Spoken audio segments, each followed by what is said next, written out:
Olá, turma do terceiro ano, como vocês estão? Tudo bem?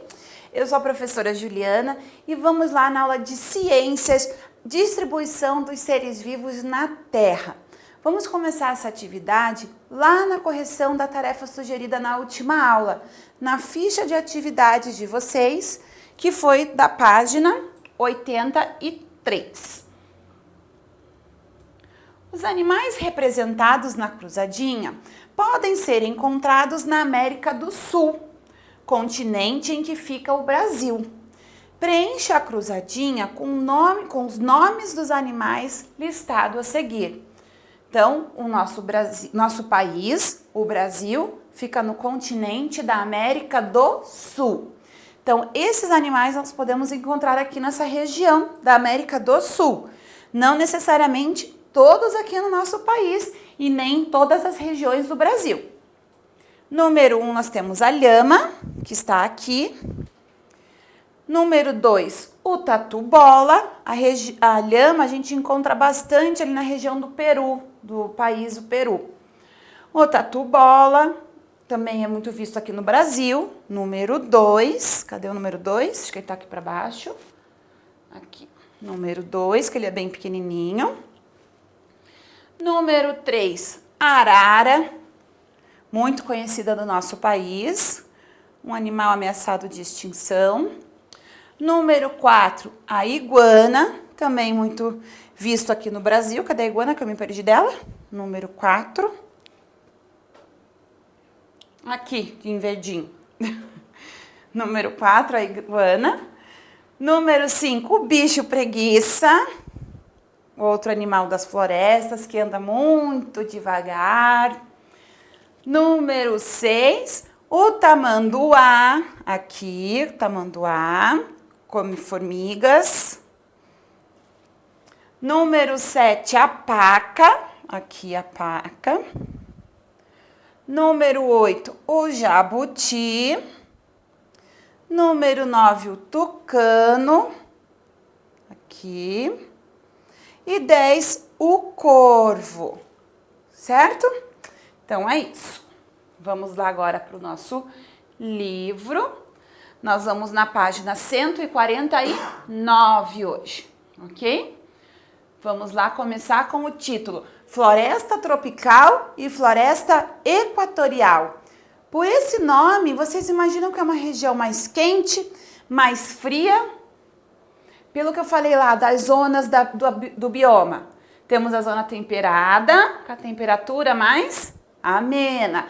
A zona polar, que é muito frio. E a tropical, que é mais quente.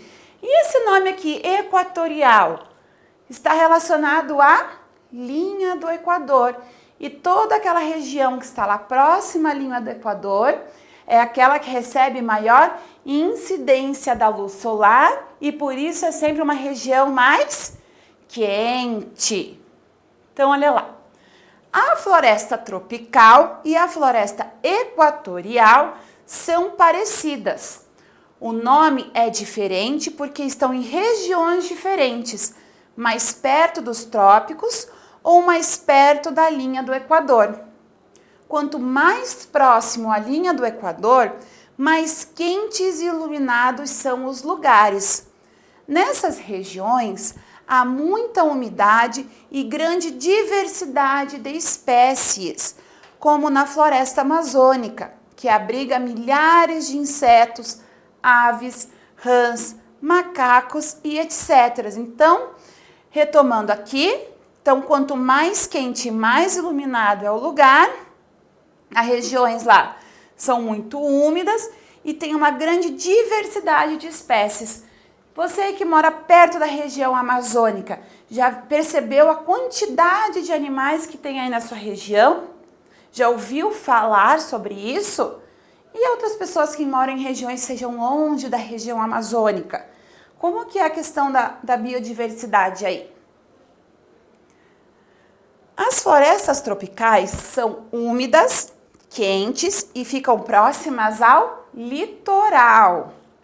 No Brasil, a Mata Atlântica se estende por todo o litoral brasileiro e abriga animais como onça-pintada e tamanduá-bandeira. Olha aqui, uma imagem da floresta tropical, uma floresta densa porque ela é mais cheia assim, né?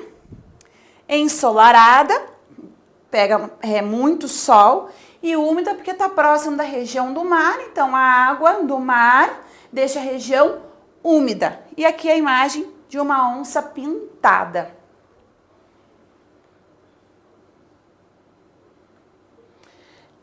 Lembrando que um grande exemplo que eu posso falar aqui para vocês de floresta tropical, nós temos dentro da cidade do Rio de Janeiro uma das maiores florestas urbanas, que é a Floresta da Tijuca, que é um exemplo de Mata Atlântica. Então vamos lá. Vale a pena conhecer. Uma sugestão de leitura para vocês pesquisarem se encontram na internet, ou se alguém tem acesso a alguma biblioteca virtual, uma sugestão de leitura aqui. O livro A Amazônia, de Rubens Matucci, da editora Biruta, traz informações sobre a Amazônia com seus rios, suas lagoas e sua vegetação abundante e sua fauna diversa. Então, se alguém tiver acesso a uma biblioteca virtual, digital, e puder acessar esse livro e ler, fica aí uma sugestão para vocês. Nós falamos então das florestas equatoriais e tropicais, vamos falar agora dos desertos. Por que será que tem aqui a imagem de um camelo logo de cara quando a gente está falando sobre os desertos, hein? Quando a gente fala em camelo, normalmente a primeira imagem de animal que nos remete... Opa, falei errado. Quando a gente fala em deserto, normalmente a primeira imagem que nos remete de um animal é o camelo, ou então aquela região cheia de areia que as pessoas ficam procurando água no encontro e aparece uma pessoa lá no meio andando com um camelo, não é verdade? Normalmente quando se fala em deserto, é essa primeira imagem que vem na cabeça das pessoas. Agora, por que o camelo é tão associado ao deserto? Vamos ver lá. Logo aqui embaixo da imagem do camelo, tem uma explicação aqui, ó. Os camelos são animais adaptados ao clima seco do deserto. Por que essa adaptação? O que eles fazem para se adaptar? Existem dois tipos de deserto. O deserto seco e os polares. Nossa, prof, mas o polar não é próximo do mar, que está tudo congelado? Como que é seco? Vamos ver isso? Como que é um deserto, né? Vamos ver lá. Os desertos secos têm um clima que chamamos de árido ou desértico. Isso porque quase não chove lá. Tem pouca umidade e, como consequência, tem pouca vegetação. É comum encontrar solos de areia nesse tipo de deserto. Os animais que vivem em lugares muito quentes precisam ter algumas adaptações para sobreviver. Um exemplo são os camelos, que conseguem ficar vários dias sem tomar água. Então, por isso que o camelo é tão utilizado lá no deserto.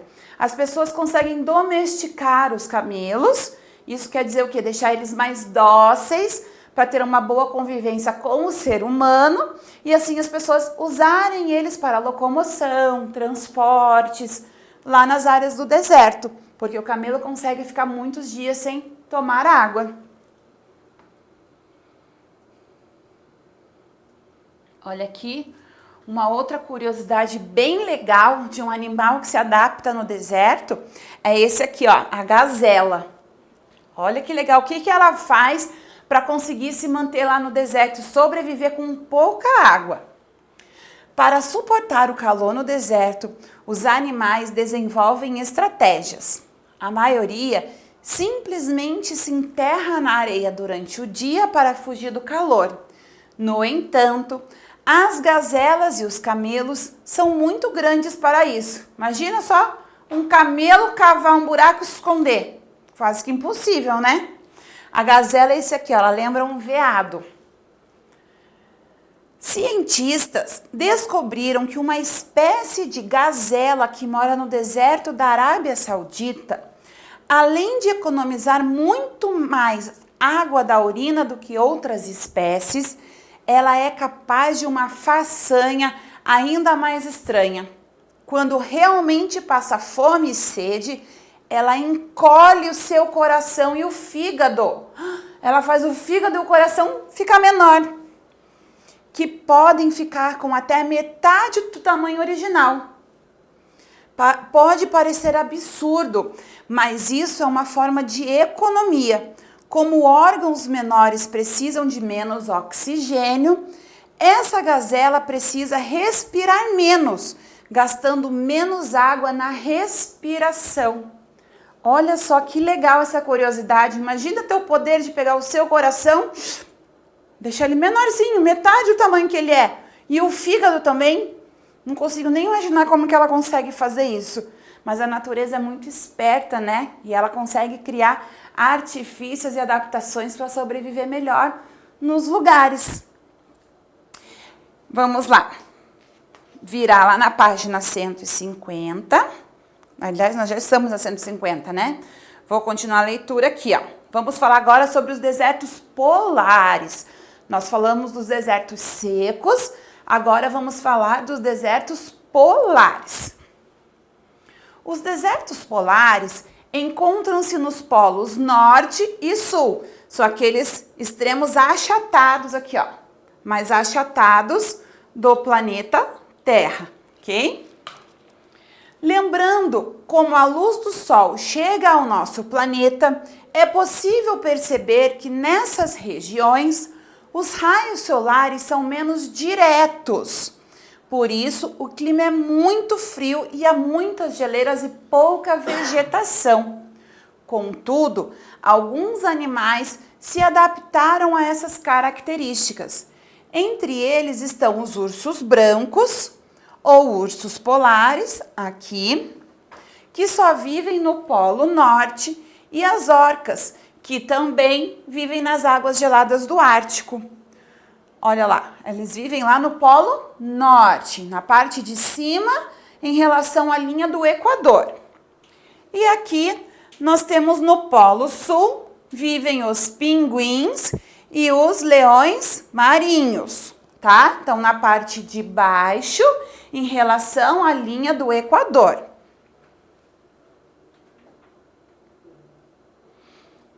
Então, pessoal, para a aula de hoje, nós vamos parar por aqui. E como atividade para casa, vocês têm a página 84, o exercício 2 e 3 da ficha de atividades. Vou mostrar para vocês. Página 84. Aqui, página 84, exercício 2, este aqui. E o exercício 3, este aqui, ok? Então, por hoje é isso. A próxima aula nós começamos com a correção da atividade. Beijinho, se cuidem. Tchau, tchau.